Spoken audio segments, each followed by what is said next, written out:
Hi hello friends, ಎಲ್ಲರಿಗೂ ಕೂಡ ಮತ್ತೊಮ್ಮೆ ನಮ್ಮ ಒಂದು ಚಾನಲ್ಗೆ ನಿಮಗೆ ಸ್ವಾಗತ. ಇವತ್ತಿನ ಒಂದು ವಿಡಿಯೋದಲ್ಲಿ ನಾವು ಈ ಒಂದು SNQ ಕೋಟಾ ಅಂತ ತುಂಬ ಜನ ಇಲ್ಲಿ ಕಾಮೆಂಟ್ ಮಾಡಿದರು. ಅದರ ಬಗ್ಗೆ ಈ ಒಂದು ವಿಡಿಯೋದಲ್ಲಿ ತಿಳಿಸ್ಕೊಡ್ತೇನೆ. ಅದರ ಜೊತೆಗೆ ಕಾಲೇಜ್ ಫೀಸ್ ಬಗ್ಗೆ ತುಂಬ ಜನ ಕಾಮೆಂಟ್ ಮಾಡ್ತಾಯಿದ್ರು. ಅದರ ಬಗ್ಗೆಯೂ ಕೂಡ ಈ ವಿಡಿಯೋದಲ್ಲಿ ನಿಮಗೆ ತಿಳಿಸ್ಕೊಡ್ತೇನೆ.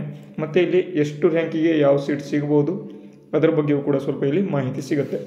ಓಕೆ, ವಿಡಿಯೋನ ಸ್ಕಿಪ್ ಮಾಡದೆ ಸಂಪೂರ್ಣವಾಗಿ ನೋಡ್ತಾ ಹೋಗಿ.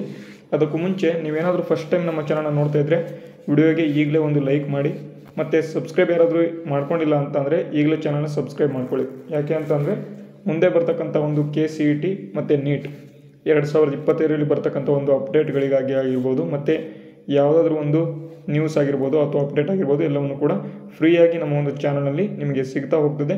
ಅದಕ್ಕಾಗಿ ಎಲ್ಲರೂ ಕೂಡ ತಪ್ಪದೇ ಚಾನಲ್ನ ಸಬ್ಸ್ಕ್ರೈಬ್ ಮಾಡ್ಕೊಳ್ಳಿ. ಓಕೆ, ಮೊದಲನೇದಾಗಿ ಈ ಒಂದು SNQ ಕೋಟಾ ಬಗ್ಗೆ ತಿಳಿಸ್ಬಿಡ್ತೇನೆ. ಯಾಕೆ ಅಂತಂದರೆ ತುಂಬ ಜನ ಕಮೆಂಟ್ ಮಾಡಿದ್ದಾರೆ SNQ ಕೋಟಾ ಬಗ್ಗೆ ತಿಳಿಸ್ಕೊಡಿ, ಮತ್ತು ಯಾರಿಗೆ ಅದು ಸೀಟ್ ಸಿಗುತ್ತೆ ಮತ್ತು ಯಾರಿಗೆ ಅದು ಕೋಟಾ ಎಲಿಜಿಬಲ್ ಆಗುತ್ತೆ ಅಂತ. ನೋಡಿ, ನಮ್ಮ ಒಂದು ಕರ್ನಾಟಕ ಆಗಿರ್ಬೋದು ಮತ್ತು ಇಲ್ಲಿ ಭಾರತದಲ್ಲಿ ಟೋಟಲ್ ಆಗಿ ಬೇರೆ ಬೇರೆ ಕ್ಯಾಟಗರಿಗಳು ಇರ್ತವೆ. General category, OBCಯಲ್ಲಿ 2A 2B 3A 3B ಮತ್ತು ಕ್ಯಾಟಗರಿ 1, ಮತ್ತು ಅದರ ಜೊತೆಗೆ ಇನ್ನೊಂದು SC ST ಈ ರೀತಿಯಾಗಿ ಬೇರೆ ಬೇರೆ ಕ್ಯಾಟಗರಿಗಳು ಇಲ್ಲಿ ಸಿಗ್ತವೆ. ಆ ಒಂದು ಕ್ಯಾಟಗರಿಗಳಲ್ಲಿ ಇನ್ನೊಂದು ಯಾವುದಪ್ಪ ಅಂತ ಅಂದರೆ ಈಗ EWS ಎಕನಾಮಿಕ್ ವೀಕರ್ ಸೆಕ್ಷನ್ ಅಂತ ಇಲ್ಲಿ ಬಂದಿದೆ. ಇದು ಏನಪ್ಪ ಅಂತ ಅಂದರೆ SC ST OBC ಅಂದರೆ 2A 2B 3A 3B ಅವರನ್ನು ಬಿಟ್ಟು ಇನ್ನೂ ಕೂಡ ಹಿಂದುಳಿದ ಒಂದು ಏನು ವರ್ಗಗಳನ್ನು ಎಲ್ಲವನ್ನು ಕೂಡ ಬಿಟ್ಟು ಜನರಲ್ ಕ್ಯಾಟಗರಿಯಲ್ಲಿ ಇರ್ತಕ್ಕಂಥ ಒಂದು ವಿದ್ಯಾರ್ಥಿಗಳು, ಅಂದರೆ ಆ ಒಂದು ವಿದ್ಯಾರ್ಥಿಗಳಿಗೆ ಸ್ವಲ್ಪ ಇಲ್ಲಿ ಫೈನಾನ್ಷಿಯಲ್ ಪ್ರಾಬ್ಲಮ್ ಇರ್ತದೆ. ಅಂದರೆ ಅವರಿಗೆ ಒಂದು ಇನ್ಕಮ್ ಮೋರ್ ದೆನ್ 8 lakh ಇರೋದಿಲ್ಲ. ಆ ಒಂದು ಅಭ್ಯರ್ಥಿಗಳಿಗೆ ಸ್ವಲ್ಪ ಇಲ್ಲಿ ಯೂಸ್ ಆಗಲಿ, ಈ ಒಂದು SNQ ಕೋಟಾದಲ್ಲಿ ಒಂದು ಕಾಲೇಜಿನಲ್ಲಿ ಸೀಟ್ ಸಿಕ್ತಪ್ಪ ಅಂತ ಅಂದರೆ ಅವರಿಗೆ ಒಂದು ಟ್ಯೂಷನ್ ಫೀಸ್ ಆಗಿರ್ಬೋದು ಅಥವಾ ಯಾವುದಾದ್ರೂ ಒಂದು ಫೀಸ್ ಇರೋದಿಲ್ಲ ಅವರಿಗೆ, ಅಂದರೆ ಡೈರೆಕ್ಟಾಗಿ ಗೋರ್ನಮೆಂಟ್ ಕಟ್ತದೆ ಆ ಒಂದು ಕೋಟಾದಡಿಯಲ್ಲಿ ಸೀಟ್ ಸಿಗ್ತಕ್ಕಂಥವರಿಗೆ.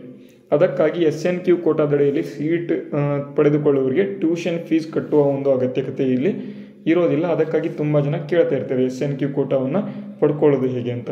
ಇಲ್ಲಿ ನಾನು ಈಗಾಗಲೇ ಹೇಳಿದೆ, ಜನರಲ್ ಕ್ಯಾಟಗರಿ ಇರ್ತಕ್ಕಂಥ ಒಂದು ಅಭ್ಯರ್ಥಿಗಳಿಗೆ ಏನಾದರೂ ಇನ್ಕಮ್ ಮೋರ್ ದೆನ್ 8 lakh ಇಲ್ಲ ಅಂತಂದರೆ ಅವರಿಗೆ SNQ ಕೋಟಾ ಸಿಗ್ತಕ್ಕಂಥ ಒಂದು ಚಾನ್ಸಸ್ ಇರ್ತದೆ ಅಂತ ಇಲ್ಲಿ ಹೇಳಿದ್ದೇನೆ. ಇದು ಗೂಗಲ್ ಮುಖಾಂತರ ಬಂದಿರತಕ್ಕಂಥ ಒಂದು ಅದರ ಪ್ರಕಾರ ಇರ್ತಕ್ಕಂಥ ಒಂದು SNQ ಕೋಟಾದ ಒಂದು ಮಾಹಿತಿ.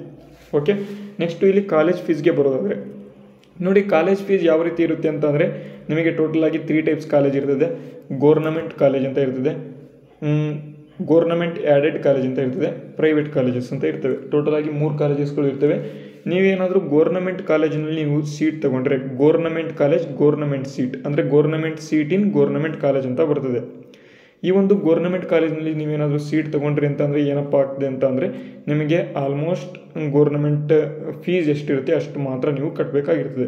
ಅದನ್ನು ಬಿಟ್ಟು ಹಿಡನ್ ಚಾರ್ಜಸ್ ಇರೋದಿಲ್ಲ, ಅಥವಾ ನಿಮ್ಮ ಒಂದು ಹಾಸ್ಟೆಲ್ ಚಾರ್ಜಸ್ ಆಲ್ಮೋಸ್ಟ್ ಇರ್ತದೆ, ಆದರೆ ಅದು ಕೂಡ ಕಡಿಮೆ ಇರ್ತದೆ. ಈ ರೀತಿಯಾಗಿ ಗೋರ್ನಮೆಂಟ್ ಸೀಟ್ ಆಗೋವರಿಗೆ ಮತ್ತು ಗೋರ್ನಮೆಂಟ್ ಕಾಲೇಜಿನಲ್ಲಿ ಇರ್ತಕ್ಕಂಥವರಿಗೆ ಒಂದು ಯೂಸ್ಫುಲ್ ಮಾಹಿತಿ. ನೆಕ್ಸ್ಟ್ ಇಲ್ಲಿ ಆ್ಯಡೆಡ್ ಕಾಲೇಜಸ್ಗಳು ಅಂತ ಇರ್ತವೆ. ಇಲ್ಲಿ ಗೋರ್ನಮೆಂಟ್ ಫೀಸ್ ಇರ್ತದೆ, ಆದರೆ ಇಲ್ಲಿ ಹಿಡನ್ ಚಾರ್ಜಸ್ಗಳು ಇರ್ತಕ್ಕಂಥ ಒಂದು ಸಾಧ್ಯತೆ ಇರ್ತದೆ. ಪ್ರೈವೇಟ್ ಕಾಲೇಜಸ್ಸಲ್ಲಿ ಎಲ್ರಿಗೂ ಕೂಡ ಗೊತ್ತಿದೆ, ಗೋರ್ನಮೆಂಟ್ ಸೀಟ್ ಸಿಕ್ಕರೂ ಕೂಡ ಅವರಿಗೆ ಆಲ್ಮೋಸ್ಟ್ ಫೀಸ್ ಪಕ್ಕ ಇದ್ದೇ ಇರ್ತದೆ. ನಿಮಗೆ ಇಂಜಿನಿಯರಿಂಗ್ ಕಾಲೇಜಸ್ಗಳು ತುಂಬ ಜನ ಕೇಳ್ತಾ ಇದ್ರಿ. ಇಂಜಿನಿಯರಿಂಗ್ ಕಾಲೇಜಸ್ಗಳು ಆಲ್ಮೋಸ್ಟ್ ಪ್ರೈವೇಟ್ ಕಾಲೇಜಸ್ಗಳು, ಅಥವಾ ಇಲ್ಲಿ ಇಂಜಿನಿಯರಿಂಗ್ ಕಾಲೇಜಸ್ಗಳು ಆಲ್ಮೋಸ್ಟ್ ಪ್ರೈವೇಟ್ ಕಾಲೇಜಸ್ಗಳು ಇರ್ತವೆ. ಅದಕ್ಕಾಗಿ ಅಲ್ಲಿ ಫೀಸ್ಗಳು ಎಷ್ಟಿರುತ್ತೆ ಅಂತ ಇಲ್ಲಿ ಕೇಳ್ತಾ ಇರ್ತಾರೆ. ತುಂಬ ನೀವೇನಾದರೂ ನಿಮ್ಮ ಒಂದು ಫ್ರೆಂಡ್ಸ್ ಇಂಜಿನಿಯರಿಂಗ್ ಅಥವಾ ನಿಮ್ಮ ಸೀನಿಯರ್ಸ್ ಏನಾದರೂ ಇಂಜಿನಿಯರಿಂಗ್ ಮಾಡ್ತಾಯಿದ್ರೆ ಅವರಿಗೆ ನೀವು ಕೇಳ್ಬೋದು ಆಲ್ಮೋಸ್ಟ್ ಅವರ ಒಂದು ಫೀಸ್ ಎಷ್ಟಪ್ಪ ಬರುತ್ತೆ ಅಂತಂದರೆ, ಅಂದರೆ ಹಾಸ್ಟೆಲ್ ಫೀಸ್ ಮತ್ತು ಕಾಲೇಜ್ ಫೀಸ್ ಎರಡೂ ಸೇರಿಸಿ 1 ವರ್ಷಕ್ಕೆ ಅವರಿಗೆ 1.5 ನಿಯರ್ ಬರ್ತದೆ. 1.5 ಲಕ್ಷದವರೆಗೆ ಅವರಿಗೆ ಫೀಸ್ ಬರ್ತದೆ. ಅದನ್ನು ಬಿಟ್ಟು ನೆಕ್ಸ್ಟ್ ಇಲ್ಲಿ BSc ಅಗ್ರಿಕಲ್ಚರ್ ಆಗಿರ್ಬೋದು, ವೆಟರ್ನರಿ ಆಗಿರ್ಬೋದು, ಅವರಿಗೆ ಸ್ವಲ್ಪ ಇಲ್ಲಿ ಕಡಿಮೆ ಇರ್ತದೆ. ಅವರೊಂದು ವೆಟರ್ನರಿ ಸೈನ್ಸ್ ಅವರಿಗೆ ಇಲ್ಲಿ ಒಂದು ಸೆಮ್ ವೈಸ್ ಅವರಿಗೆ ಫೀಸ್ ಇರ್ತದೆ 48,000ದಿಂದ ಇಲ್ಲಿ ವೆಟರ್ನರಿ ಅವರಿಗೆ ಸ್ಟಾರ್ಟ್ ಆಗ್ತದೆ.